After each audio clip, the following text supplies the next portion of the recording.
Today we're going to talk about connectives, which is a term that we use to describe those words that connect or link ideas, either within our sentences or between sentences.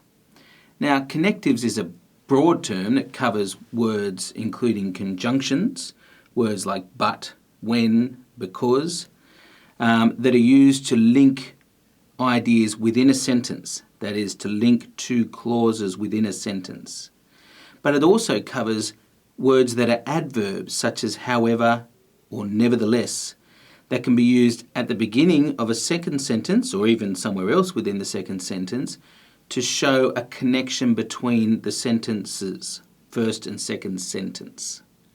So the definition of a connective is a word or phrase, so it can be a couple of words, that links clauses or sentences.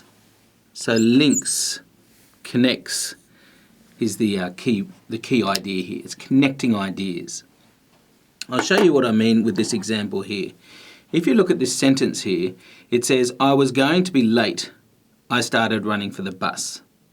Now this type of sentence is something that I see quite often in students' work, and it's a sentence that's just not quite right.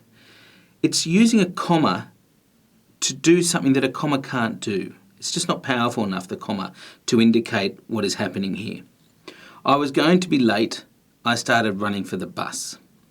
Now, they could be two separate sentences, okay? You could say, I was going to be late, full stop.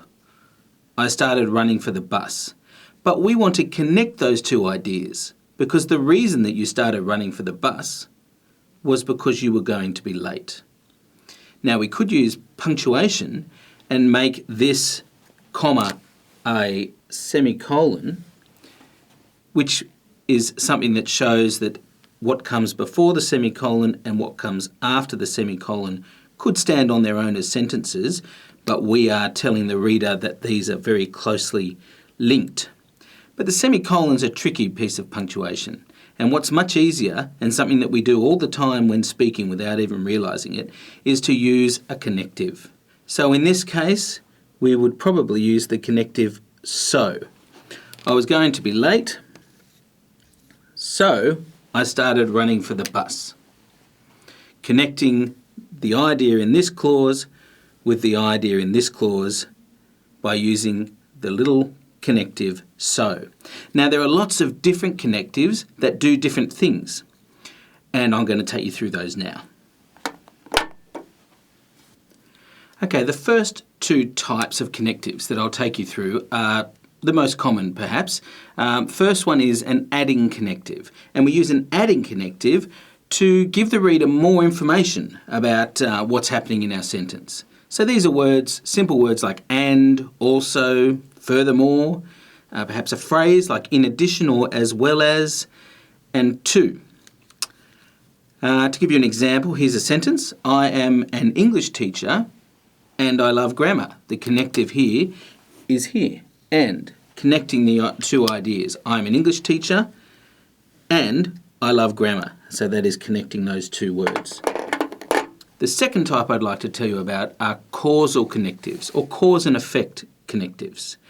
And these are used to indicate to the reader why something has happened.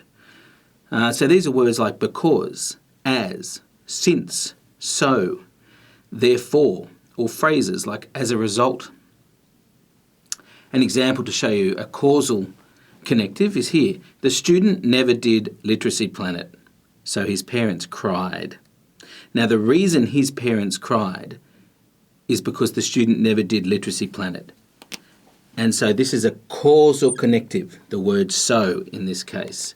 It is telling us that the cause of his parents' grief is the fact that he never did Literacy Planet. The next type of connective that I'd like to tell you about is what we call sequencing or time connectives. Now these are connectives that tell us when something happened or give us the order of events in your sentence.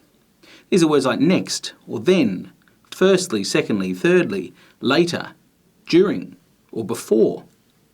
So an example of this type of connective is in this sentence here. Romeo loved Rosaline before he met Juliet. So in this case, we've got a sequencing connective showing us that this event, Romeo loving Rosaline, happened before he met Juliet, and then poor old Rosaline was put aside. The next type of connective I'll talk about is an emphasising connective. And quite obviously, an emphasising connective is used to highlight an idea that is contained within your sentence. These are phrases like above all or in particular, or words like especially or indeed.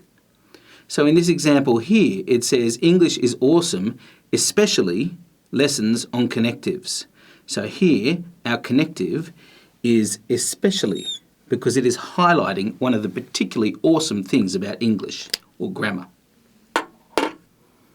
The next two types of connectives I'd like to talk to you about go together really. So the first one is a comparison connective.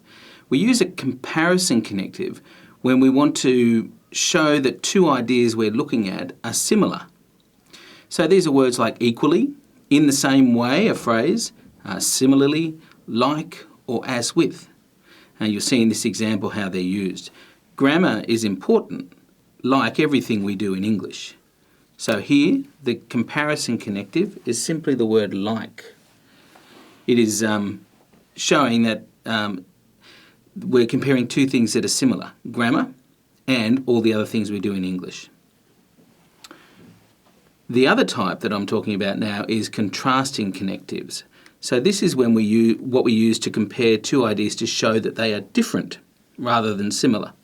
These are words like yet, nevertheless, whereas, even just but, although, or phrases like on the other hand. Here's an example here. Poor grammar makes your writing confusing, whereas good grammar makes it crystal clear.